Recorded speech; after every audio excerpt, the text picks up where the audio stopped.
샬롬. 오늘도 우리 하나님의 사랑과 은혜가 우리 사랑하는 성도님들의 삶과 가정 가운데 함께 하시기를 소원합니다. 오늘 우리가 함께 나눌 하나님의 말씀 사무엘상 10장 1절에서부터 16절까지 말씀 가지고 함께 나누겠습니다. 이에 사무엘이 기름병을 가져다가 사울의 머리에 붓고 입맞춤에 이르되 여호와께서 내게 기름을 부으사 그의 기업의 지도자로 삼지 아니하셨느냐. 네가 오늘 날이 떠나가다가 베냐민 경계 셀사에 있는 라헬의 묘시의 곁에서 두 사람을 만나리니 그들이 내게 이르기를 내가 찾으러 갔던 암나기들을 찾은지라. 내 아버지가 암나기들의 염려는 놓았으나 너희로 말미암아 걱정하여 이르되 내 아들을 위하여 어찌하리요 하더라 할 것이요. 네가 거기서 더 나아가서 다보의 상수리 나무에 이르면 거기서 하나님을 배우려고 베델로 올라가는 세 사람을 만나리니 한 사람은 염소 새끼 셋을 이끌었고 한 사람은 떡 세 덩이를 가졌고 한 사람은 포도주 한 가죽 부대를 가진 자라. 그들이 내게 문안하고 떡 두 덩이를 주겠고 너는 그의 손에서 받으리라. 그후에 네가 하나님의 산에 이르리니 그곳에는 블레셋 사람들의 영문이 있느니라. 내가 그리로 가서 성읍으로 들어갈 때에 선지자의 무리가 산당에서부터 비파와 소고와 저와 수금을 앞세우고 예언하며 내려오는 것을 만날 것이요. 내게는 여호와의 영이 크게 임하리니 너도 그들과 함께 예언을 하고 변하여 새 사람이 되리라. 이 징조가 내게 임하거든 너는 기회를 따라 행하라. 하나님이 너와 함께 하시느니라. 너는 나보다 앞서 길갈로 내려가라. 내가 내게로 내려가서 번제와 화목제를 드리니 내가 네게 가서 내가 행할 것을 가르칠 때까지 7일 동안 기다리라. 그가 사무엘에게 떠나려고 몸을 돌이킬 때에 하나님이 새 마음을 주셨고 그날의 그 징조도 다 응하니라. 그들이 산에 이를 때에 선지자의 무리가 그를 영접하고 하나님의 영이 사울에게 크게 임함으로 그가 그들 중에서 예언을 하니 전에 사울이 알던 모든 사람들이 사울이 선지자들과 함께 예언함을 보고 서로 이르되 기스의 아들들에게 무슨 일이 일어났느냐. 사울도 선지자들 중에 있느냐 하고 그것이 어떤 사람은 말하여 이르되 그들의 아버지가 누구냐 한지라. 그러므로 속담이 되어 이르되 사울도 선지자들 중에 있느냐 하더라. 사울이 예언하기를 마치고 산당으로 가니라. 사울의 숙부가 사울과 그의 사원에게 이르되 너희가 어디로 갔더냐. 사울이 이르되 암나기들을 찾다가 찾지 못하므로 사무엘에게 갔었나이다 하니 사울의 숙부가 이르되 청하노니 사무엘이 너에게 이런 말을 내게 말하라 하니라. 사울이 그의 숙부에게 말하되 그가 암나기들을 찾았다고 우리에게 분명히 말하더이다 하고 사무엘이 말하던 나라의 일은 말하지 아니하니라. 아멘. 오늘 우리가 본문 가운데에서 주목해서 봐야 될 것이 바로 성령님입니다. 사울에게 임하신 성령님, 오늘 우리가 본문 가운데서 우리가 좀 그 부분을 집중해서 보도록 하겠습니다. 1절에 보니까는 사무엘이 이제 사울에게 기름병을 가져다가 머리에 붓고 입 맞추는 장면이 나옵니다. 자, 누군가에게 이렇게 기름을 붓는다. 이것은 어떤 특별한 사명을 맡은 사람들에게만 기름을 붓게 되어져 있던 것이죠. 왕과 선지자, 제사장에게만 기름을 부었던 것입니다. 성경 전체에서 이 기름을 부어진다는 것이 상징하는 것이 바로 성령님이세요. 이 기름을 붓는다는 것은 그 성령이 임하심을 상징하는 것입니다. 그러므로 지금 이 사무엘이 사울에게 기름병을 붓다는 것은 사울에게 이제 성령님이 임하시고 있다는 것입니다. 자, 그 내용이 6절에도 이렇게 나옵니다. 내게는 여호와의 영이 크게 임하리니 너도 그들과 함께 예언을 하고 변화의 새 사람이 되리라. 이렇게 말하지요. 여호와의 영이 내게 크게 임할 것이다. 그 성령님이 임할 것이다. 이렇게 지금 이야기하고 있다는 것이지요. 또 10절에서도 이렇게 나옵니다. 그들이 산에 이를 때에 선지자의 무리가 그를 영접하고 하나님의 영이 사울에게 크게 임함으로 이렇게 나와 있습니다. 하나님의 영이 사울에게 크게 임했다. 그 성령님께서 사울에게 역사하셨다는 것이지요. 성령님께서 사울에게 임했다는 것입니다. 그래서 우리는 오늘 이 말씀 가운데서 성령님을 주목해서 봐야 되는데, 자, 이 성령님이 임하시는 거, 이것은 우리가 신자라면은, 하나님을 따르는 하나님의 자녀들이라면은 누구나 받아야만 되는 그런 성령의 충만함입니다. 우리가 이미 예수 그리스도를 믿음으로 말미암아 우리 안에 성령이 들어오시는데 그것에만 만족하는 것이 아니라 우리에게도 이렇게 성령의 충만한 역사가 있어야 된다는 것이죠. 자, 그렇다면 왜 우리는 이렇게 성령의 충만함을 받아야 하는가? 그 이유가 있습니다. 먼저는 무엇이냐면요, 성령이 충만해질 때 우리가 새 사람이 되어질 수 있기 때문에 그래요. 우리의 마음이 새 마음이 되어지기 때문입니다. 사울도 그랬습니다. 사울도 그래질 거라고 말했습니다. 자, 6절에 보세요. 사무엘이 사울에게 이렇게 말합니다. 내게는 여호와의 영이 크게 임하리니 너도 그들과 함께 예언을 하고 변하여 새 사람이 되리라. 네, 우리가 성령을 받아야 되는 이유가 그것 때문이라는 것이죠. 변해야 된다는 것입니다. 성령을 받게 되게 되면은 우리의 이 옛사람이 바뀌어진다는 것이에요. 우리의 이 굳어졌던 마음들이 변화되어진다는 것입니다. 새 사람이 되어진다는 것이에요. 이렇게 새 사람이 되어지고요. 9절에도 보면 이렇게 나옵니다.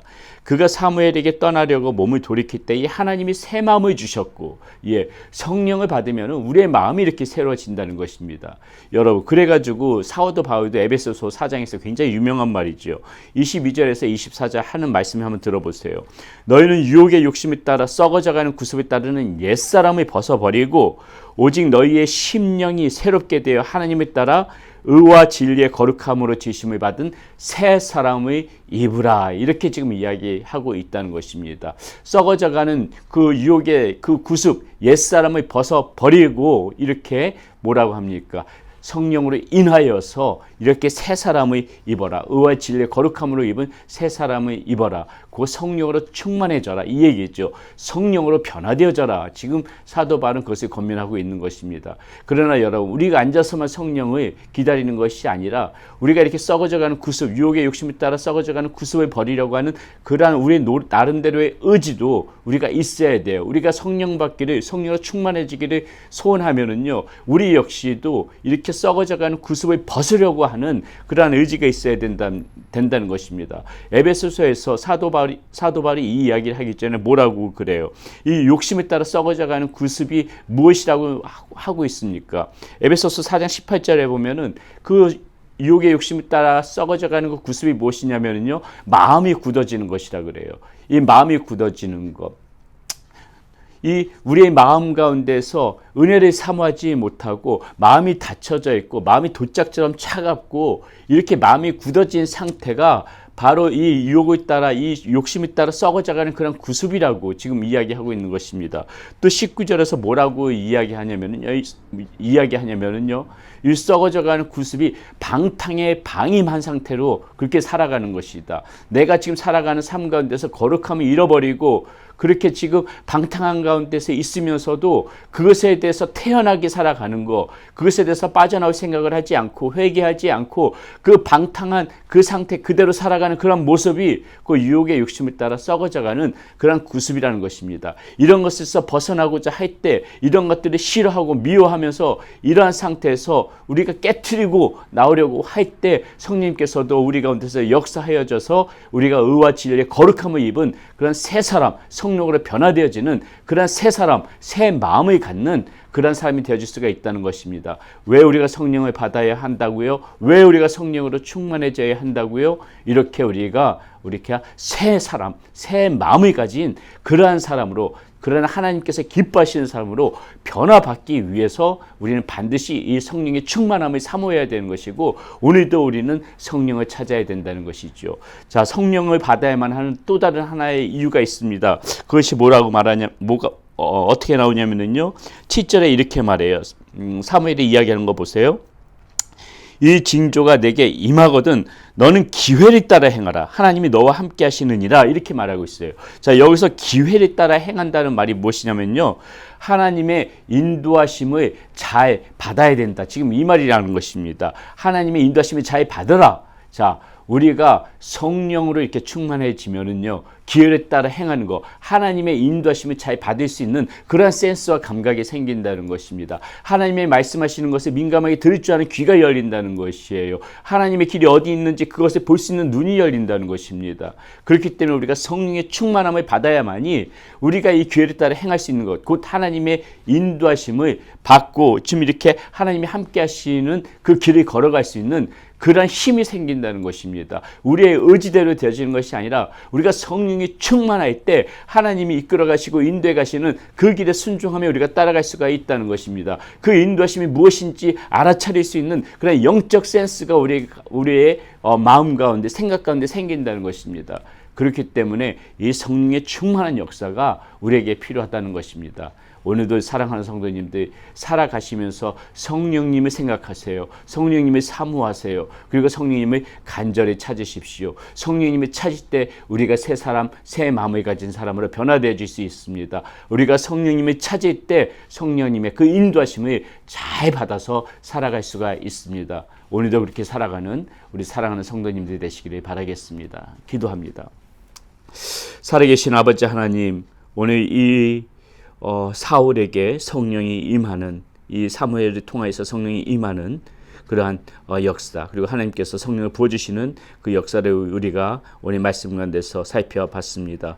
우리에게 왜 성령님이 필요한지 우리는 오늘 이 사울의 모습을 보면서 다시 한번 하나님 말씀을 새겨봅니다. 성령이 충만하여 새 사람, 새 마음을 갖는 그러한 사람이 되기를 소원합니다. 성령이 충만하여 하나님께서 인도하시는 그 길을 잘 따라가는 우리의 삶의 모습이 되어질 수 있기를 소원합니다. 주여, 오늘도 우리를 성령으로 충만케 하여 주시옵소서. 우리 주 예수 그리스도의 이름으로 감사하며 기도드렸습니다. 아멘.